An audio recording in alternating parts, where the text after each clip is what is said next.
Hello, कैसे हो आप लोग। जब मैं क्लास में जाता था तो पहला सवाल आपसे यही करता था और सबका रिप्लाई आता था मेरे पास। आप मुझे कमेंट करो। देखो, आप मेरे दिल के बहुत करीब हो, आपको पता है। यहाँ पर आप ही हो और कोई नहीं है, और यह बात आप समझ सकते हो, मैं शब्दों में बयां नहीं कर सकता हूँ। चलो छोड़ो, कमेंट करके बताना। देखो, यह प्रतिशत का 5वां लेक्चर होने जा रहा है और आज बहुत महत्वपूर्ण क्लास है, इसलिए थोड़ा सावधान हो जाओ। और आज हम लोग बहुत अच्छे क्वेश्चन पे बात करने वाले हैं। अभी तक 4 पार्ट जो मैंने अपलोड किया है, आपने नहीं देखा है तो प्लेलिस्ट में जाके चेक कर लीजिएगा।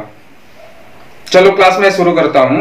उसके पहले आप एक बात अच्छे से समझ जाओ कि जब हम प्रतिशत में बात करते हैं तो साधारणतः कभी कभी बोलते समय आप भी बोल देते होंगे 110% सही है या 110%, यह बात पक्की है। अब देखो, ऐसा कोई प्रतिशत होता नहीं है। अब यह बात अलग है कि किसी संख्या का 110% हम निकाल सकते हैं, 200% भी निकाल सकते हैं, 220% भी निकाल सकते हैं, लेकिन कंप्लीट जो प्रतिशत होता है वह 100% ही होता है, उससे ज्यादा होता नहीं है। अगर मैं कंप्लीट प्रतिशत की बात करूं तो वह प्रतिशत क्या होगा, 100% होगा। जैसे अगर मान लेते हैं, अगर कोई कक्षा है, कोई क्लास है और उसमें 100 विद्यार्थी हैं तो 100% का मतलब 100 विद्यार्थी हुआ। अगर उस कक्षा में 30 विद्यार्थी हैं तो 100% का मतलब 30 विद्यार्थी हुए। बात समझ में आ रही है। अब देखो, इस एक सिंगल से कंसेप्ट पे बहुत बड़े बड़े सवाल आपके पूछे जाते हैं। आप लोगों ने एग्जाम में देखा भी होगा, अगर एग्जाम में दिए हैं या प्रैक्टिस सेट घर पे बनाते हैं तो वहां पे सवाल आप लोगों ने देखा होगा कि आपसे कई सवाल ऐसे पूछे जाते हैं कि अगर किसी कक्षा में 50% लड़के हिंदी में पास हो गए और 60% लड़के अंग्रेजी में पास हो गए, तो बताइए कितने प्रतिशत लड़के दोनों विषय में पास हुए।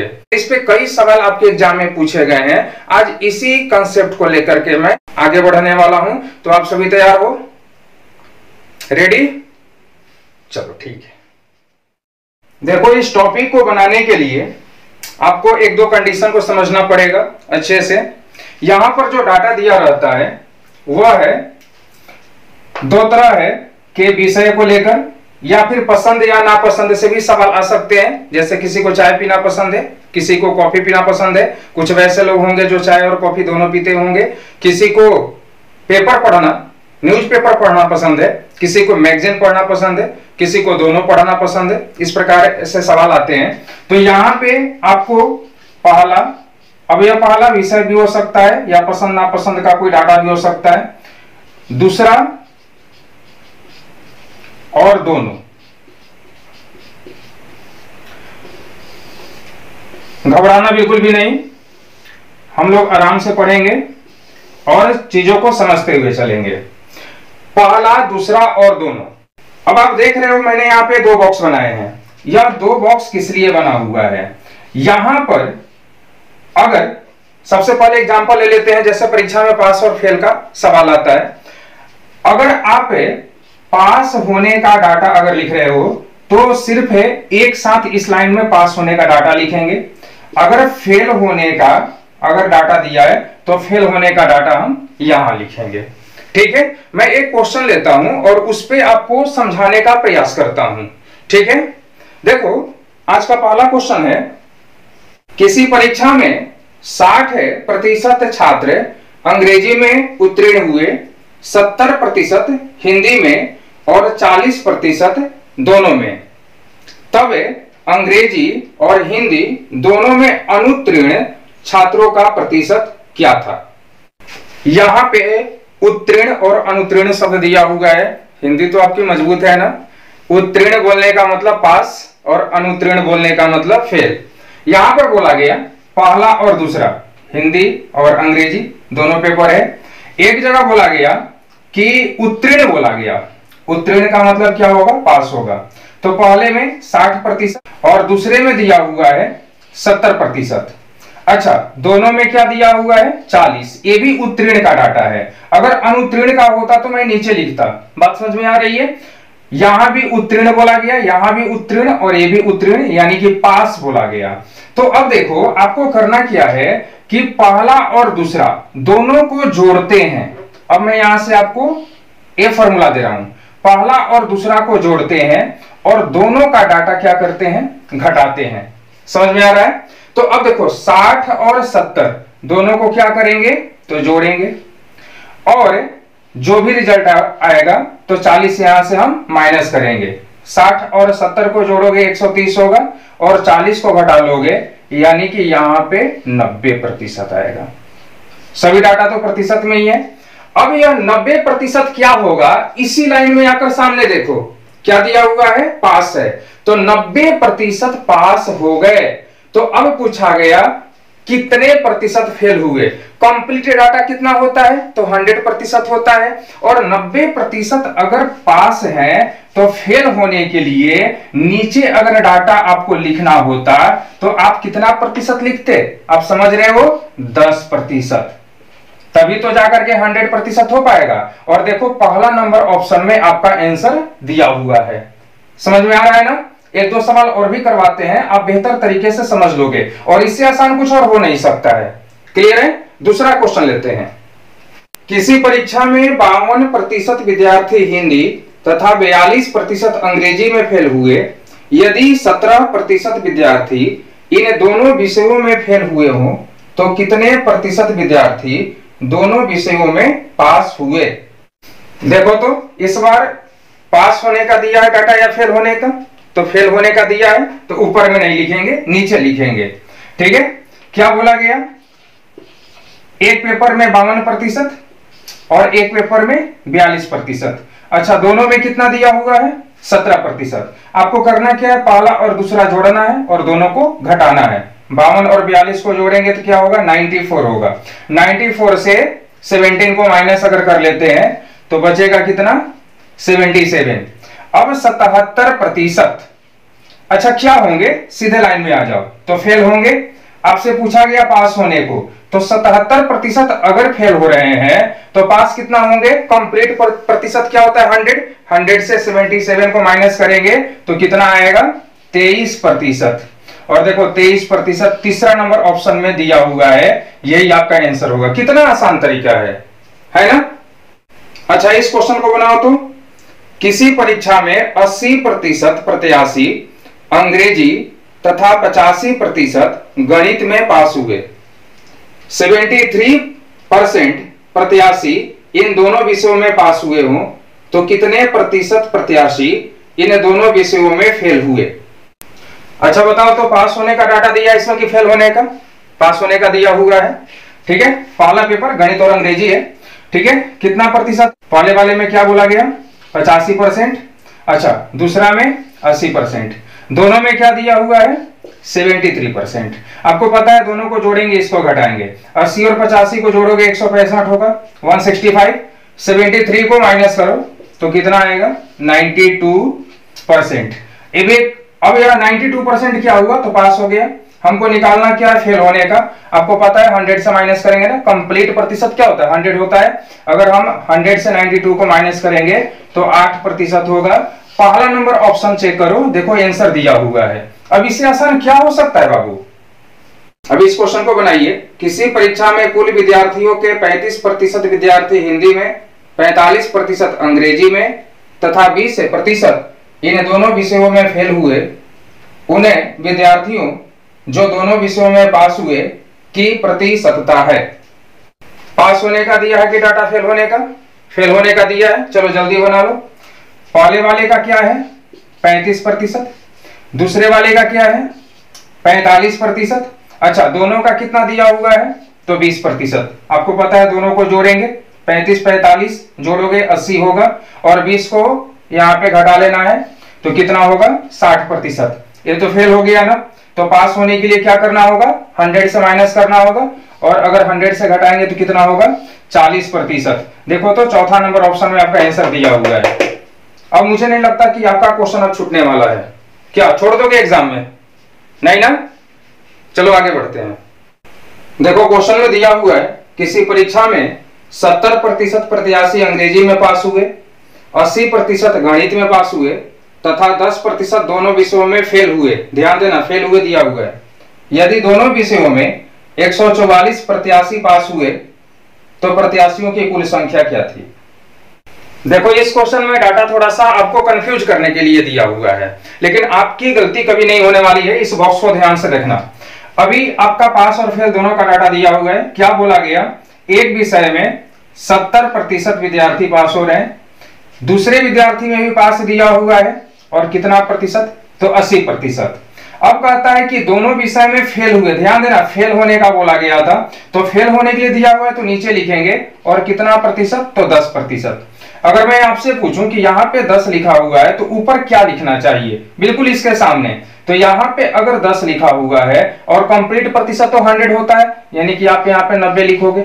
बात समझ में आ रही है, तभी तो जाकर 100 हो सकता है। अब आपका पास होने का डाटा मिल गया। आपको पता है दोनों को जोड़ेंगे, 70 और 80 को जोड़ोगे 150 होगा और 90 को माइनस करना पड़ेगा, यानी कि अगर हम घटा लें तो कितना प्रतिशत होगा, 60%।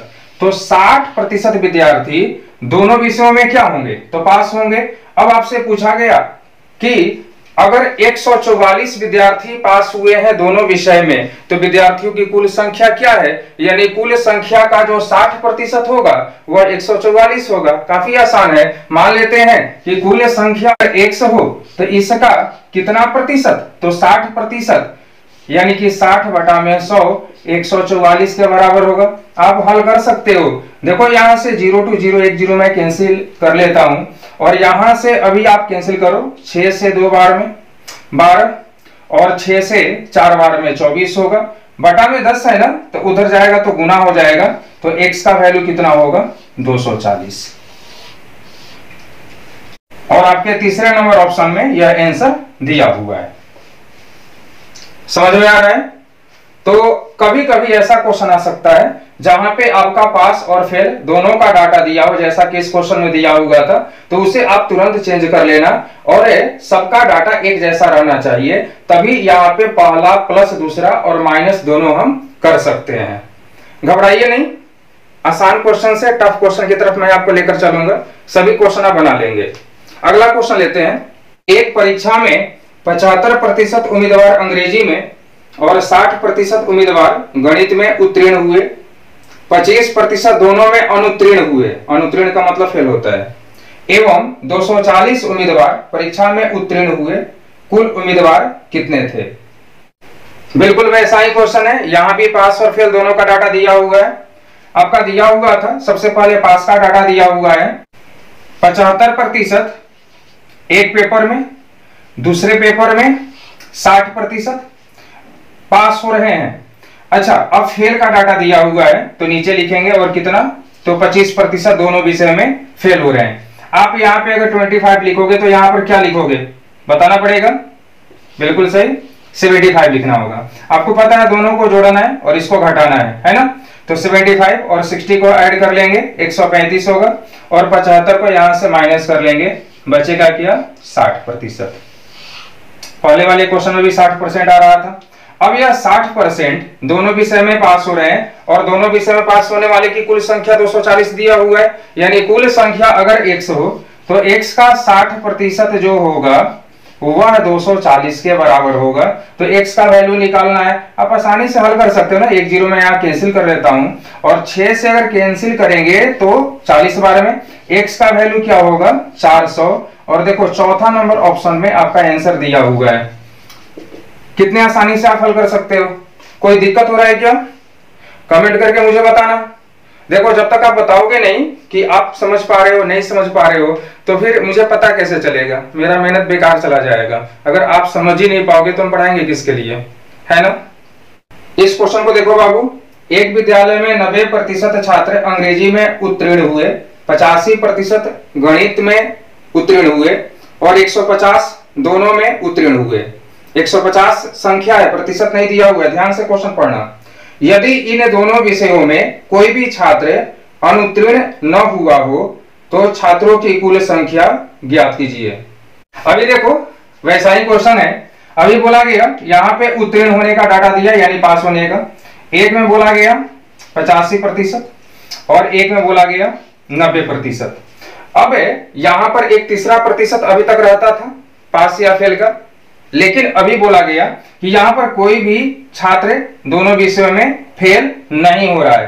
तो दोनों विषय में कोई भी छात्र अगर फेल नहीं हो रहा है, इसका मतलब कि यहाँ पर कितना प्रतिशत होगा, तो 0% होगा। लिखा जा सकता है कोई भी छात्र अगर फेल नहीं हो रहा है, इसका मतलब कि 0%। अब 0% अगर यहाँ पे है, आप मुझे बताओ मैं यहाँ पर क्या लिख सकता हूं। 100 से माइनस करते थे ना हमेशा, तो 100 से 0 को माइनस करेंगे तो 100 ही तो बचेगा, यानी कि यहाँ पर लिख सकते हैं 100। बात समझ में आ रही है? बिल्कुल अचूक तीर है, यह लगेगा जहां पर ना ये क्वेश्चन हल होना ही है। अब देखो, आप जानते हो दोनों को जोड़ा जाता है, 85 और 90 दोनों को जोड़ेंगे तो 175 होगा, और 100 को माइनस करना होगा, यानी कि बचेगा कितना, 75%। अब यह 75% जो संख्या है वह कितने छात्रों के बराबर होगा, तो दोनों में पास होने वाले छात्रों की संख्या तो 150 दिया हुआ है, यानी कि अगर पूरी संख्या अगर x हो तो x का जो 75% होगा वह 150 के बराबर होना चाहिए। आप यहां से हल कर सकते हैं ना, देखो 25 से 3 बार में और 25 से 4 बार में हल कर सकते हैं। 3 से यहां पर कैंसिल करो तो 50 बार में 50 और 4 का गुना करोगे 200 होगा, यानी x का वैल्यू क्या होगा, 200। देखो ऑप्शन नंबर 3 में आपका आंसर दिया हुआ है बाबू। चलो इस क्वेश्चन को बनाओ। किसी कक्षा के 72% विद्यार्थियों ने जीव विज्ञान तथा 44% ने गणित लिया। यदि प्रत्येक विद्यार्थी ने जीव विज्ञान तथा गणित में से कम एक विषय लिया हो तथा 40 विद्यार्थियों ने ये दोनों विषय लिए हो, तो कक्षा में विद्यार्थियों की कुल संख्या है। अब यहाँ पे तो पास और फेल नहीं बोला गया, जीव विज्ञान लिया गणित लिया, तो पास और फेल नहीं लिखेंगे, लिखेंगे विषय लिया और विषय नहीं लिया। ये दो कैटेगरी मेरे लिए हो गया, जैसे पास और फेल का कैटेगरी हो रहा था, ठीक है। अब विषय लिया तो पहला पेपर और दूसरा पेपर और दोनों पेपर इस तरह से जीव विज्ञान है और गणित है, ठीक है।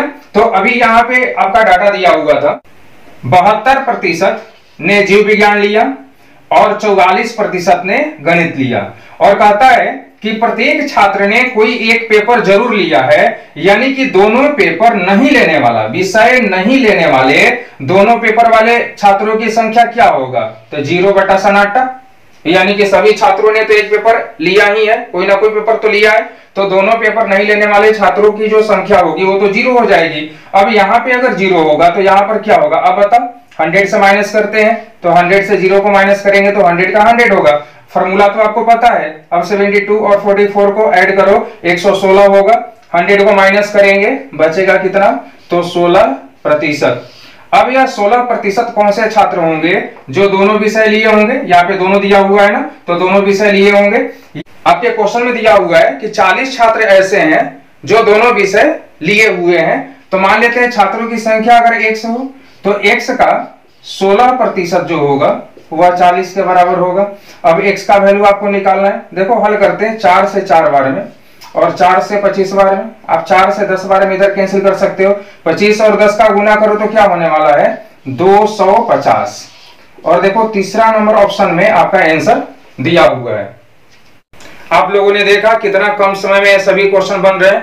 देखो वीडियो मैं बहुत ज्यादा बड़ा बनाता नहीं हूं, मैं छोटा छोटा वीडियो मैं आपको इसलिए देता हूं कि आप छोटा वीडियो रहेगा तो एक बार में कंप्लीट आप देखोगे, उसका रिवीजन करोगे और उसको आप अच्छे से सीख लोगे। ये आपके हित के लिए मैं ऐसा करता हूं, और नहीं तो बड़ा 1-1 घंटे का वीडियो बना करके मुझे क्या फर्क पड़ता है। वैसे भी सुबह 6 बजे से 2 बजे तक पढ़ाने की आदत रही है, तो बस उतना देर में आप बोर्ड पे मैं रह सकता हूं। आप जानते हो वो इफिशियंसी आज से तो है नहीं, लगातार मैं आपके साथ बना हुआ हूं, लेकिन वैसे समझ में नहीं आएगा। आप मुझे ये बताना कि जो ट्रिक मैं आपको दे रहा हूं, जो कंसेप्ट मैं आपको बता रहा हूं, आपके लिए यूजफुल हो रहा है कि नहीं हो रहा है, और ईमानदारी से बताना। अगर आपको पसंद नहीं आ रहा है ना, यूजफुल नहीं हो रहा है, सीधा बोलो कि सर अच्छा नहीं लग रहा है, बंद कर दीजिए, मैं बंद कर दूंगा। आप ईमानदारी से बताना। और देखो मैं ये सब बात अंत में बोलता हूं, क्यों, क्योंकि मुझे पता है कि जो मेरे विद्यार्थी है ना वही लास्ट तक वीडियो को देख रहे होंगे। और एक बात और है, अभी कमेंट जो आता है ना वह है गिने चुने विद्यार्थियों का आता है, 6-7 स्टूडेंट हैं उन्हीं का कमेंट आ रहा है। तो 2 बातें हो सकती हैं, या तो जो हमारे सभी विद्यार्थी हैं उन तक यह वीडियो पहुंच नहीं पा रहा है, और या वे देख नहीं पा रहे होंगे, वीडियो तो जा रहा है लेकिन वो देख नहीं पा रहे हैं। अब कारण क्या है, तो कम से कम आप लोगों की जिम्मेवारी बनती है, जो वीडियो को देख रहे हैं उनकी रिस्पॉन्सिबिलिटी बनती है कि वो उन लोगों तक पहुंचाएं, अधिक से अधिक छात्रों तक। अगर आपको खुद को पसंद अगर आ रहा है ये वीडियो तो आप दूसरे को पहुंचाना, अगर आपको अच्छा नहीं लग रहा है तो आप मुझे डायरेक्ट बोल सकते हो, ठीक है। तो मिलते हैं अगले वीडियो में, आपके कमेंट का इंतजार रहेगा मुझको, ठीक है। अपना ख्याल रखना, बाय बाय।